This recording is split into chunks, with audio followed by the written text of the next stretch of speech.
what we're going to do today is we're going to talk about the streets of Philadelphia.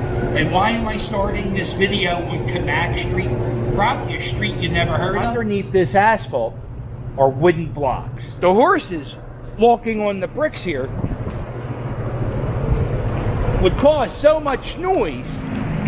So one of the ways they figured out to make the streets quiet is instead of having cement blocks or granite blocks, they would have blocks made of wood.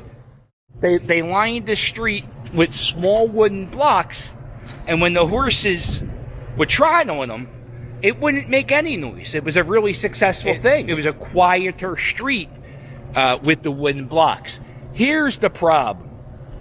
Wood absorbs, and horses urinate. And when wood soaked with urinate hits sun, oh, is that a smell? Asphalt was put over the wooden blocks around 2010, and the city said they're coming back with a better design, and the wood street will be back sometime in the future. So this is St. James Place, and if you look, the street has its blocks in the middle, but it also has granite slabs along the side next to the curb. Down Chancellor Street, it doesn't have the blocks on the side. It's just a street full of, I'm assuming these are Belgian blocks. You don't see many of these. This is a coal chute.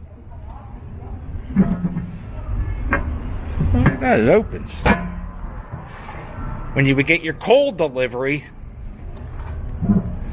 they would open it up and they would dump it right down there.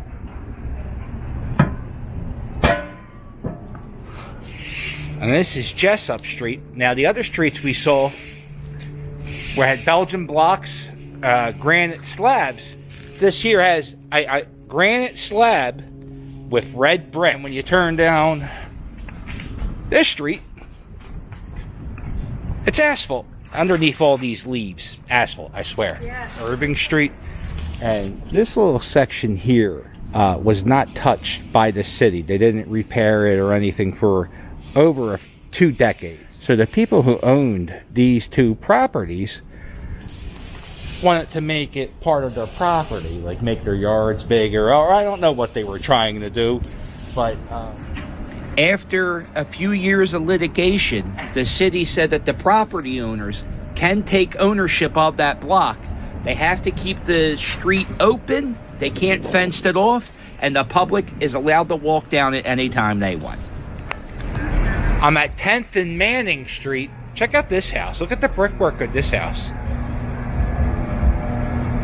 Very different. Kind of just no real plan. They just said, hey, just put a brick there, put a brick there. We're good. And if you go down Manning Street, look at this little street. Problem, because if you own one of these houses and you have a problem with your pipes, they got to make these things. They're called plumber patches. They're called plumber patches, and what they are is they had a problem with their pipes and they had to dig up the street, and now instead of having these Belgian blocks, they have this patch. This little tiny street right off of 9th. You see a plumber's patch. It's a Belgian block. The block is going this way, and some of the blocks are going that way. That's another new design that we haven't seen. And interestingly, Napoleon's brother lived in Philadelphia, and from 1815 to 1816, Napoleon's brother lived in that house. Who knew? Any of the streets I talk about in this video is not made for scooters. I'm at the corner of 6th and Locust. Streets are on the building. That's how they do street signs in Europe.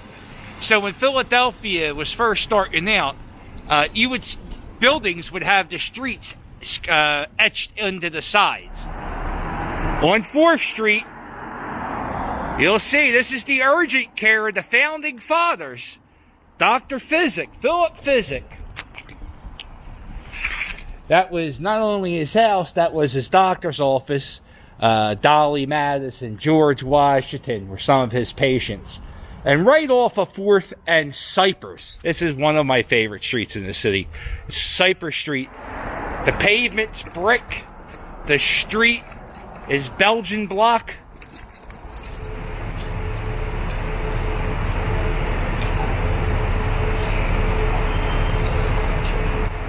And you get to look at these cool little kangaroo statues. It's a very quiet street, but it's hands down one of the most beautiful streets in the city. Yeah, look at this squirrel. Well, we hand feed. Oh, do you? Wow. Yeah, they seem like not really afraid of humans. Yeah. Yeah. Not only do you have a black squirrel, you have a Belgian block street.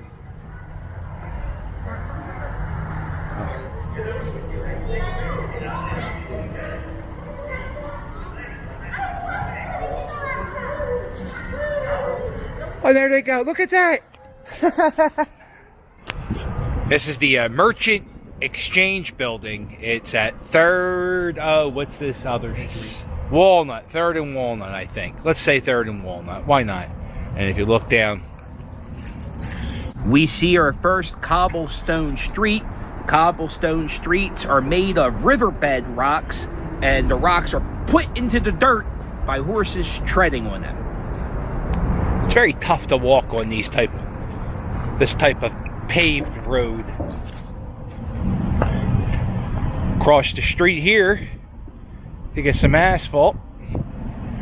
This is the crosswalk. Check out this street, all the way down. The nice thing about making this video in this area is I can leave the scooter on the tendon and walk like half a block and not worry about anything. 4th Street, this brick, that's Belgian block. Belgian block as far as the eye can see. And next to that is a block of cobblestone. I've never seen anybody really use this street. This is Arch Street. And before you stands something from the late I think this was put in 1889, it says. This is a horse fountain. And you'll see there's a few of them left in the city. There is one that actually works. I think it's on 2nd Street. And the way they had it set up was horses would be able to drink on this side, and a dog could drink on this side. And this fountain was presented by a lady. This is Patty's Pub. This is the bar. The bar from It's Always Sunny in Philadelphia is named after. And right down the street to Patty's is Bread Street. You can see it's sort of a lot of patchwork, a lot of plumber's patches, bricks and blocks, a little tar. This is Michael Jackson's favorite street, Little Boy's Court. Granite slabs on the side, but in the middle is cobblestone. Now, a real cobblestone street isn't kept together with like how this concrete's in there to keep the rocks in. Actually, in some parts it's more concrete than it is cobblestone. Little Boy's Court.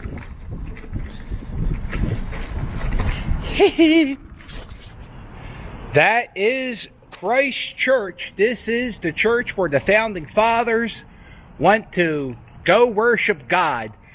George Washington, Betsy Ross, Ben Franklin. As a matter of fact, this building, that steeple that you're looking at right now, that was the tallest building George Washington ever saw in his life. You look on Filbert Street, they have a lot of Belgian blocks. And this is my favorite street in the city. I just love the way this street looks. At the end of this street, when we get a little bit closer, I'm going to show you why this street's so incredible. These are just regular Belgian blocks, but then when you get here, the street's paved in these blue bricks. Goes all the way down. And there's a few streets. They're called blue streets. There's a few blue streets in the city of Philadelphia. Pretty awesome. I can't really... There's one story that says these blue bricks are from the World's Fair. And after they were done with the World's Fair, they would knock down the buildings that were part of the World's Fair, and they would use the leftover brick to pave streets. And of course, one of the most special streets in Philadelphia is Alfred's Alley. This is the oldest residential street in America, and if you look down, we got ourselves a cobblestone street. Oh, they got some leaves here. Let's get up a little bit.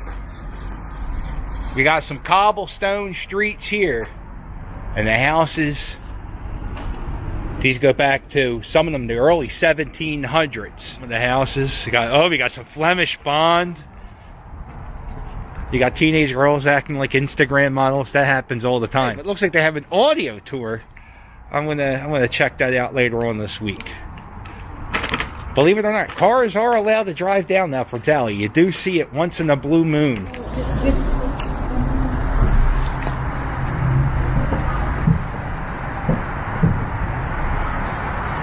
Where Vine Street turns into Vine Street meets Front Street. And look at this brick pattern here, where the street kind of bends. It has this interesting...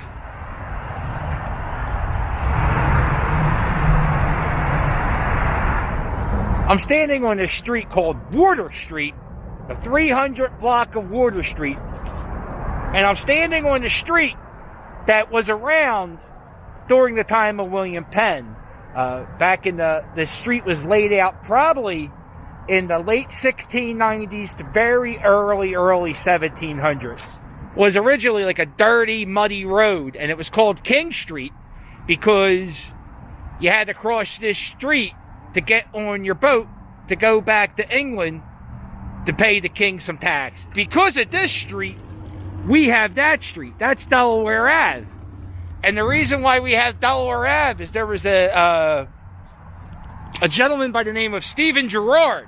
Stephen Girard thought Water Street was so dirty and disgusting. He wanted there to be a better street near the Delaware River. So he gave the city of Philadelphia a lot of money to make what we now know as Delaware Ave. The street we're walking towards is Front Street. And the reason why we have Front Street and not First Street is because Quakers are the ones who founded the city, and they can't have anything called First because God's first, so they call it Front. And also, don't go looking for 14th Street. You ain't gonna find that either. Everybody singing this song.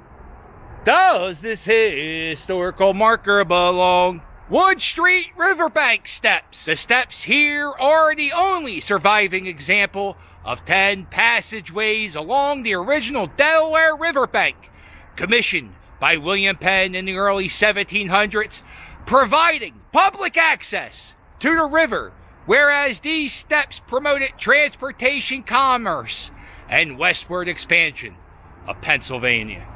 Absolutely, this belongs. If you like this video, do me a favor, hit the thumbs up. And while you're at it,